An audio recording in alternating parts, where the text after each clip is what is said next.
Hello everyone. आज हम लोग जावास्क्रिप्ट लेक्चर सीरीज में स्विच स्टेटमेंट के बारे में डिस्कस करेंगे। स्विच स्टेटमेंट को समझने के लिए सबसे पहले हम इसकी डेफिनेशन को समझेंगे कि स्विच स्टेटमेंट कैसे वर्क करता है। So switch statement is used to execute one code from multiple expressions. It is convenient then if else if statement. तो यहां पे हम देख रहे हैं स्विच स्टेटमेंट में one code from multiple expressions. हमारे पास कंडीशन एक ही होगी, लेकिन हमारे पास मल्टीपल एक्सप्रेशंस होंगे जिनके आधार पर हमें जो स्टेटमेंट है वो उन्हें प्रिंट करा सकते हैं। और ये इफ एल्स इफ स्टेटमेंट से कैसे कन्वीनियंट है, तो इस सभी चीजों को समझने के लिए सबसे पहले हम इसके सिंटैक्स को समझेंगे कि स्विच स्टेटमेंट का सिंटैक्स क्या है। सिंटैक्स, तो सबसे पहले स्विच स्टेटमेंट है तो स्विच कीवर्ड को हम लिखेंगे स्विच, देन एक्सप्रेशन या ऑब्लिक वैल्यू, देन हमारे कर्ली ब्रैसेस होंगे, एक opening and closing. So given expression के आधार पे हमारे कुछ केसेस हैं जो कि एग्जीक्यूट होंगे। Statement, second case statement, number of cases, then default cases are here to be executed because the expression is wrong, then default case is executed। तो देखिए यहां पे हमारे पास एक्सप्रेशन है या वैल्यू है, तो ये कंडीशंस होगी जिसके आधार पे हमारे नंबर ऑफ केसेस होंगे जो कि एग्जीक्यूट होंगे। इन नंबर ऑफ केसेस में से जो भी एप्रोप्रिएट जो स्टेटमेंट होगा या जो केस होगा वो प्रिंट होगा या उसका आउटपुट आएगा। इफ अगर ये एक्सप्रेशन रॉन्ग है, गलत है या इसके अबव जाता है जो इन केसेस में नहीं है, तो हमारा क्या प्रिंट होगा, डिफॉल्ट स्टेटमेंट या डिफॉल्ट जो केस है वो एग्जीक्यूट हो जाएगा। तो ये हमारा एक सिंटैक्स हुआ स्विच केस का। अब यहां पे हम देखेंगे कि मान लीजिए कि इस एक्सप्रेशन के आधार पे हमारा जो आउटपुट है या जो हमारा केस है वो पहला केस ही हमारा प्रिंट हो रहा है। उसके बाद जितने भी आपके केसेस हैं वो वन बाय वन एग्जीक्यूट हो जाएंगे। क्यों? क्योंकि पहला केस एग्जीक्यूट हुआ तो पहले केस के एग्जीक्यूट होने के बाद जितने भी केसेस हैं वो सारे के सारे एग्जीक्यूट हो जाएंगे, क्योंकि बीच में हमने कोई भी उसे रोकने के लिए कोई स्टेटमेंट यूज नहीं किया है। तो हम ये चाहते हैं कि हमारा जो एप्रोप्रिएट आउटपुट है या जो एप्रोप्रिएट केस है वो हमें मिलना चाहिए। तो उसके लिए हम क्या करेंगे, प्रत्येक केस के बाद हम एक ब्रेक स्टेटमेंट का यूज करेंगे जो कि हर एक केस को वो ब्रेक कर देगा। उसके बाद कोई भी केस एग्जीक्यूट नहीं होगा।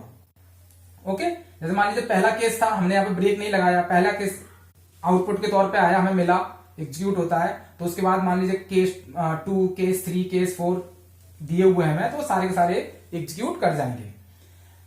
अब हम ये मान के चलते हैं कि हमारा आउटपुट दूसरा आता है, केस 2 एग्जीक्यूट होता है, तो केस 2 के बाद केस 3, केस 4 एग्जीक्यूट हो जाएंगे।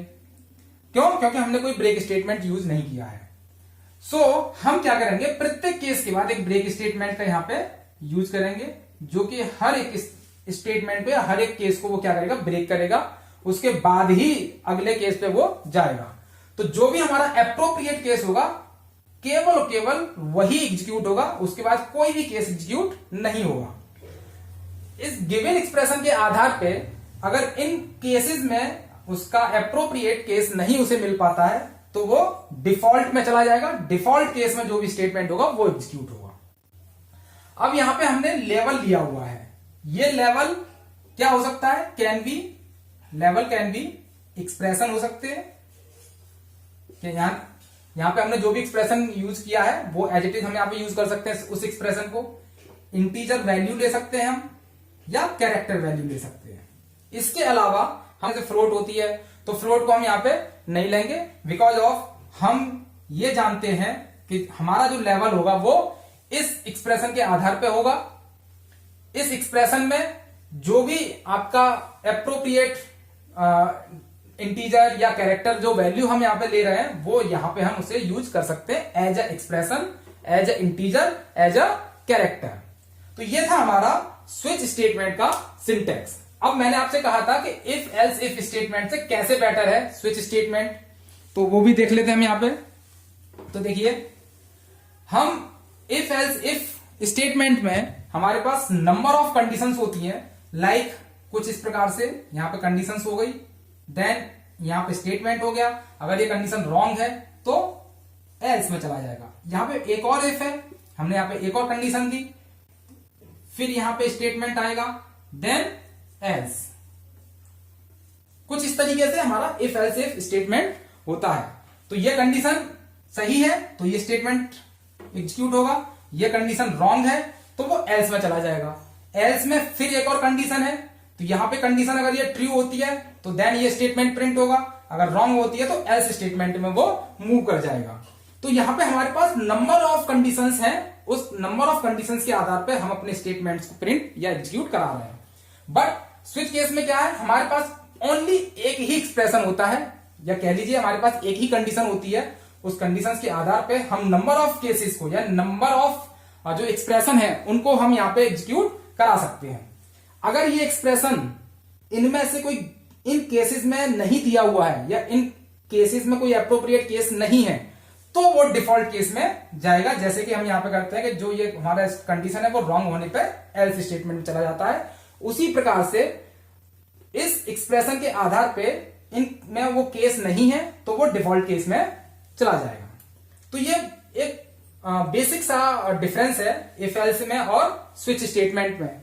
तो यहां पे हमारे पास number of conditions, number of statements होते हैं, यहां पे हमारे पास नंबर ऑफ एक्सप्रेशन होते हैं, हमारे पास कंडीशन एक ही होती है, उसी के आधार पे हम उसको एग्जीक्यूट कराते हैं। तो ये तो हो गया आपका स्विच केस और उसका सिंटैक्स।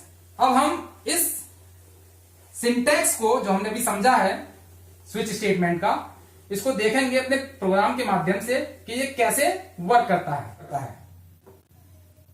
तो सब इसमें हम एक मैक्सिमम मार्क्स ले लेंगे, okay, then obtain marks, then इन दोनों के आधार पे हम एक परसेंटेज निकालेंगे, परसेंटेज टेक्स्ट बॉक्स लेंगे, देन ग्रेड। अब इन सब वैल्यूज को हम निकालने के बाद जो हमारा ग्रेडिंग आएगा, ग्रेडिंग हमारी किस तरीके की है, हमारा जो ग्रेडिंग सिस्टम है कि हमें क्या आउटपुट लेना है, तो जैसे 80 to 90% ये हो जाएगा हमारा एक्सीलेंट, ओके, 70% ये हो जाएगा हमारा डिस्टिंक्शन, देन 60% ये हो जाएगा हमारा गुड, 50 एवरेज, 40 ये हो जाएगा पास, और 10, 20 एंड 30 इज फेल। तो हमें एक इस तरीके का प्रोग्राम बनाना है जिसमें हम इतने ऑप्शंस को लेके उसका एप्रोप्रिएट जो आउटपुट होगा वो हम निकाल सकें। तो वो हम स्विच केस के माध्यम से देखेंगे कि किस तरीके से हम स्विच का यूज करके ये प्रोग्राम डिजाइन कर सकते हैं। तो देखिए, सबसे पहले मैं आपको पहले HTML वाला पोर्शन बता देता हूं, बाद में मैं जावास्क्रिप्ट वाला पोर्शन बताऊंगा कैसे आपको उसमें अप्लाई करना है। देखिए, सबसे पहले HTML, then head and head close, then body, then form. तो अब देखिए हमने कितने कितने वो लिए थे, सबसे पहले मैक्सिमम मार्क्स, तो max marks, input, type, text. तो अब देखिए मैक्सिमम मार्क्स है तो हम एक आईडी यहां पे ले लेते हैं, आईडी एट्रीब्यूट, जिसके आधार पे हम जब भी जो भी जावास्क्रिप्ट की कोडिंग करेंगे वहां पे हमें इसकी आवश्यकता पड़ेगी आईडी एट्रीब्यूट की। तो जो हम इस मैक्सिमम मार्क्स के टेक्स्ट बॉक्स में जो वैल्यू हम कीबोर्ड के माध्यम से एंटर करेंगे उसको हम कैसे एक्सेस करेंगे, उसके लिए हम आईडी एट्रीब्यूट का यूज करते हैं। तो यहां पे हम क्या करेंगे, एक आईडी ले लेते हैं mm के नाम से, okay. Then BR, break tag हम इसलिए यूज करते हैं कि हम जब मैक्सिमम मार्क्स और उसके बाद टेक्स्ट बॉक्स बनाएंगे तो हमारा जो नेक्स्ट टेक्स्ट बॉक्स होगा या जो नेक्स्ट लाइन होगी वो ब्रेक होके नेक्स्ट लाइन से आपको डिस्प्ले करे, न कि उसी लाइन में वो आगे बढ़ता चला जाए, okay. Then obtain marks,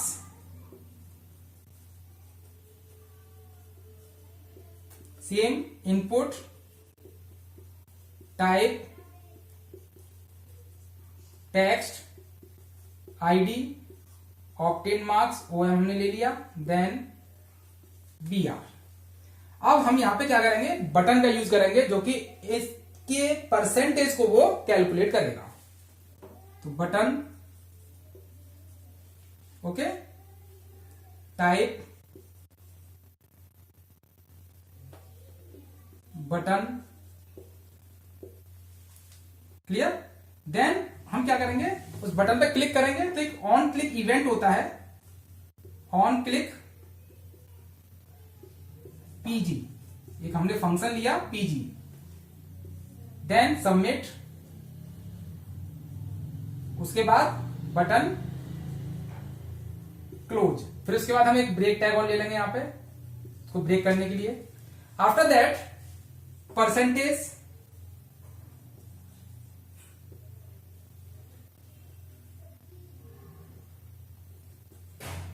input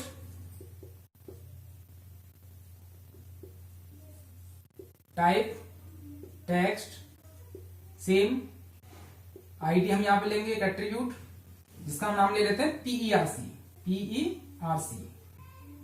okay. Then BR, break कर दिया, उसके बाद ग्रेड इनपुट टाइप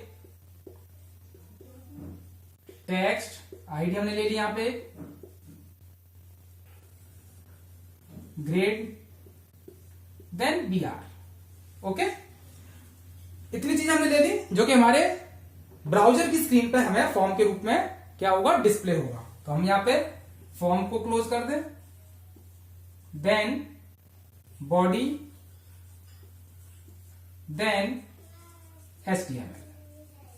तो ये हो गया हमारा HTML वाला पोर्शन जो कि आपको आपकी ब्राउजर स्क्रीन पे डिस्प्ले होगा। अब हम जब बटन पे क्लिक करेंगे तो बटन कैसे काम करेगा, बटन ये इसकी परसेंटेज को कैसे कैलकुलेट करेगा वो हम देख लेते हैं एक बार। तो मैंने बताया था आपको कि वो हम प्रोग्रामिंग कहां करेंगे, इस हेड सेक्शन के अंदर, ओके। तो हेड,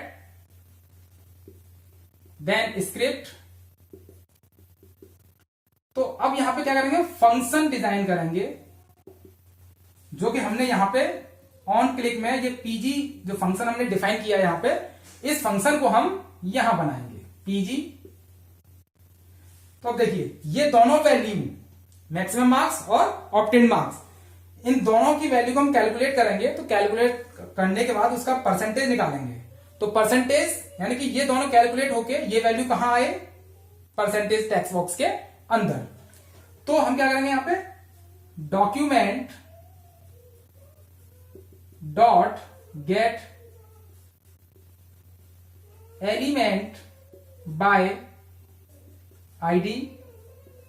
तो इस टेक्स्ट बॉक्स का जो आईडी है वो क्या है, PERC, PERC dot value, okay.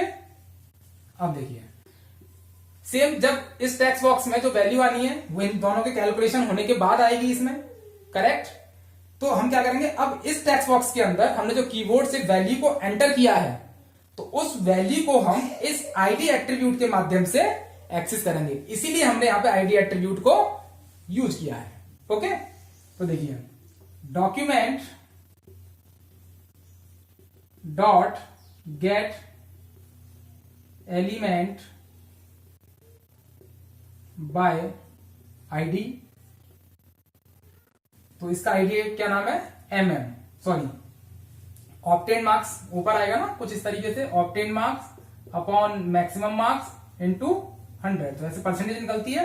तो यहां पे क्या आ जाएगा, O M dot value oblique document dot get element by ID then mm dot value, bracket open किया था, ब्रैकेट क्लोज किया, देन इनटू 100। तो इससे क्या होगा, ये वैल्यू कैलकुलेट होने के बाद जो इसका परसेंटेज आएगा वो पीईआरसी, जो हमने आईडी यहां पे ली है, किसमें ली है, परसेंटेज में, परसेंटेज वाले टेक्स्ट बॉक्स के लिए हमने आईडी पीईआरसी ली है, तो ये वैल्यू कैलकुलेट होने के बाद कहां आ जाएगी, परसेंटेज वाले टेक्स्ट बॉक्स में आ जाएगी। अब हम क्या करेंगे, परसेंटेज वाले टेक्स्ट बॉक्स में आ गई, तो अब हमें उससे क्या करना है, स्विच केस के माध्यम से जो हमारी ग्रेडिंग है, जो हमने भी कहा था कि एक्सीलेंट और डिस्टिंक्शन, गुड, पास, इस तरीके से हमें करना है। तो अब हम क्या करेंगे कि एक वेरिएबल हम लेंगे, वेर, ओके, परसेंटेज के नाम से,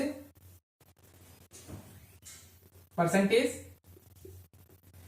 तो इस परसेंटेज वेरिएबल के अंदर ये वैल्यू या ये जो लाइन है, document dot get element by ID PERC dot value, ये कहां गई थी, इस टेक्स्ट बॉक्स के अंदर। अब इस टेक्स्ट बॉक्स से हमें उस वैल्यू को इस परसेंटेज वेरिएबल में लेके आना है, क्योंकि हमें स्विच केस में उसको कैलकुलेट करना है, जो उसकी ग्रेडिंग है। ओके, तो same document dot get element by ID, क्या नाम है इसका, पीईआरसी डॉट वैल्यू। ओके, एक वेरिएबल और लेते हैं ग्रेड के लिए। तो इतना हमने यहां पे कर लिया, इसको कैलकुलेट कर लिया। अब हम क्या करेंगे, स्विच जो स्टेटमेंट है उसको यूज करेंगे। ओके, तो हमने ये वैल्यू जो टेक्स्ट बॉक्स में हमने ले ली थी, परसेंटेज वाले में कैलकुलेट होके आई थी परसेंटेज उसकी, तो उसको हमने परसेंटेज वेरिएबल में ले लिया था। तो हम क्या करेंगे, परसेंटेज ऑब्लिक 10। क्लियर। तो अब मान लीजिए कि परसेंटेज हमारा कुछ इस तरीके से आता है 65%, अब हम उसमें ऑब्लिक 10 करेंगे क्योंकि हमें ग्रेड निकालने हैं। तो क्या आ जाएगा इसका आउटपुट 6.5। अब 6.5 हमारा कोई ग्रेड तो है नहीं है, ग्रेड हमने क्या दिए थे 9, 8, 7, 6, 5, कुछ इस तरीके से ग्रेड दिए थे उसको। उस ग्रेड के आधार पे हमने उसकी जो वैल्यू थी वो डिफाइन की थी, एक्सीलेंट, डिस्टिंक्शन, गुड, पास, इस तरीके से हमने उसको डिफाइन किया था। तो अब 6.5 तो कहीं है नहीं है, तो हम इसके लिए क्या यूज करते हैं, मैथ में हमारे पास दो फंक्शन होते हैं, एक होता है फ्लोर फंक्शन और दूसरा होता है सीलिंग फंक्शन। तो फ्लोर फंक्शन का काम क्या होता है कि वो वैल्यू को पीछे की तरफ राउंड ऑफ करके लेके आता है, जैसे 6.5 है तो 6 कर देगा। अगर हम मैथ डॉट फ्लोर फंक्शन लगाएंगे तो 6 कर देगा। अगर हम मैथ डॉट सीलिंग फंक्शन लगाएंगे, सीलिंग फंक्शन का यूज करते हैं, तो 6.5 को 7 कर देगा। Got it. आप लोगों को पता भी होगा, आप लोगों ने मैथ में पढ़ा होगा ये कि कैसे ये जो है फ्लोर फंक्शन और सीलिंग फंक्शन वर्क करते हैं। ठीक है, तो हम वही करेंगे यहां पे, मैथ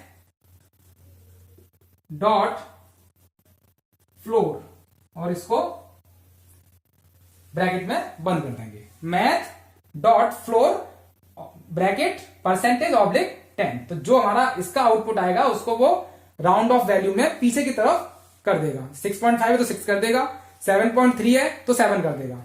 ठीक है, अब इसके बाद हमको केसेस रन कराने हैं। तो परसेंटेज हमारी 9, 8 ग्रेड के रूप में आ जाएगी, 9, 8, 7, 6, 5, 4, 3, 2, 1 इस तरीके से। तो केस हम क्या करेंगे, 9 लेते हैं। तो हमने क्या किया था कि 8 to 9 को हमने क्या दिया था, एक्सीलेंट। ठीक है, तो केस 9। अब हमने यहां पे क्या लिया वेरिएबल जी, क्योंकि हमें वो टेक्स्ट बॉक्स के अंदर डिस्प्ले भी कराना है, तो हमने जी वेरिएबल लिया था। तो जी इक्वल्स टू क्या आ जाएगा, एक्सीडेंट। देन 8 और 9 दोनों एक्सीलेंट हैं, तो हम इस चीज को एक ही जगह लिख सकते हैं, case 8 G equal to excellent. तो हम ऊपर वाले चीज को क्या कर रहे हैं, बिगाड़ देते हैं, क्योंकि दोनों में से किसी एक में ही, वो भी नीचे वाले में हम लिखेंगे एक्सीलेंट 8 वाले में। देन हम क्या करेंगे, ब्रेक स्टेटमेंट का यूज करेंगे। जैसा कि मैंने आपको सिंटैक्स में बताया था कि हम हर एक केस के बाद ब्रेक स्टेटमेंट का यूज करते हैं, जिससे कि उसके अगले जितने भी केसेस हैं वो एग्जीक्यूट ना हो। क्लियर? तो यहां पे थोड़ी सी जगह कम है, तो मैं ऊपर से बिगाड़ देता हूं।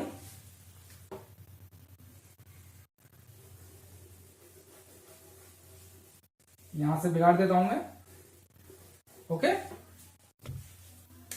तो देखिए केस 7, तो अब 7 पे क्या लिखेंगे हम, डिस्टिंक्शन।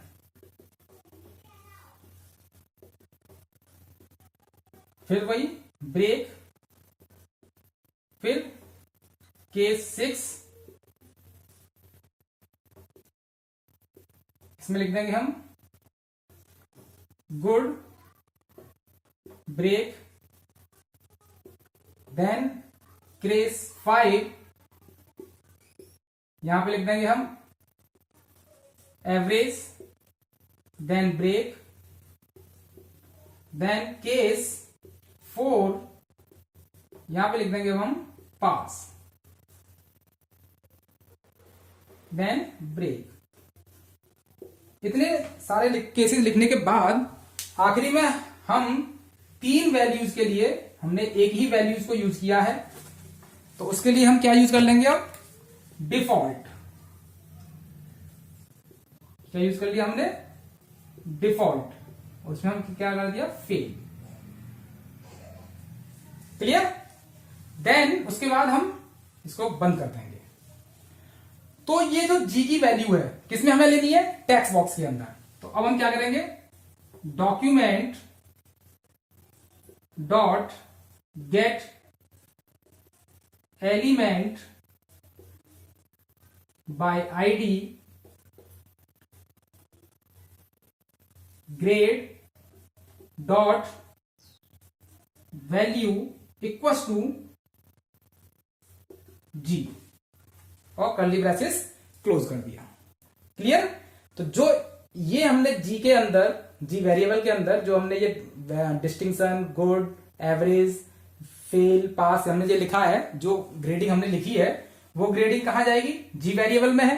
अब जी वेरिएबल को हमने कहां पुट कर दिया, ग्रेड टेक्स्ट बॉक्स के अंदर, तो वहां पे हमने जी एज इट इज लिख दिया।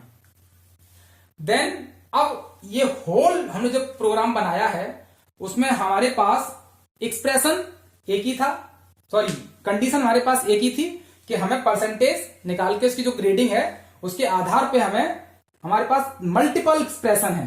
क्या है, हमारे पास मल्टीपल एक्सप्रेशन है। उन मल्टीपल एक्सप्रेशन में से हमें जो भी एप्रोप्रिएट, जो भी आउटपुट हमें उस एक्सप्रेशन के आधार पे जो हमने स्टार्टिंग में लिया है, स्विच केस के अंदर जो कंडीशन हमने दी है, क्या दी है, math dot floor percentage oblique 10। तो जो उसकी कैलकुलेशन होने के बाद जो भी इन केसेस में से एप्रोप्रिएट आउटपुट होगा वो एग्जीक्यूट हो जाएगा। अगर उसमें से नहीं है, इन केसेस में से मैच नहीं करता है उसकी जो कैलकुलेशन है, उसकी जो कंडीशन है, तो क्या वो प्रिंट करेगा, डिफॉल्ट। तो इनके आउटपुट को हमने कहां ले लिया, जी वेरिएबल के अंदर, और हमने इस टेक्स्ट बॉक्स के अंदर gate element by ID text box के हमारे पास ग्रेड, जो कि हमने यहां पे ये लिया था। क्लियर है? तो इसमें हमने क्या देखा कि हमारी इतनी सारी कैलकुलेशन को उसने बस एक स्विच केस के माध्यम से इतने नंबर ऑफ केसेस को, मल्टीपल एक्सप्रेशंस को उसने एग्जीक्यूट कर दिया। अगर इसी चीज को हम इफ एल्स इफ स्टेटमेंट के माध्यम से करेंगे तो वहां पे हमें number of if and else statement का यूज करना होगा, नंबर ऑफ कंडीशंस को यूज करना पड़ेगा, और नंबर ऑफ हमारे पास स्टेटमेंट्स होंगे। तो एक स्टेटमेंट ट्रू होता है तो एक स्टेटमेंट प्रिंट होगा, एक कंडीशन फॉल्स होती है तो वो एल्स में चली जाएगी, फिर वहां पे एक कंडीशन। तो उस चीज से बचने के लिए हमने स्विच केस का यूज किया। वहां पे हमारे पास एक कंडीशन है, एक कैलकुलेशन है उसके आधार पर हमारे पास नंबर ऑफ केसेस हैं। उन नंबर ऑफ केसेस में से उस कैलकुलेशन के आधार पर जो एप्रोप्रिएट आउटपुट होगा वो हमें मिल जाएगा। तो ये था आज का हमारा स्विच स्टेटमेंट। इस पूरे टॉपिक में आपको जहां भी कोई भी पॉइंट अगर आपको समझ में ना आया हुआ तो आप हमें कमेंट बॉक्स के माध्यम से पूछ सकते हैं। तो आप हमारे इस चैनल को लाइक करिए, सब्सक्राइब करिए। धन्यवाद।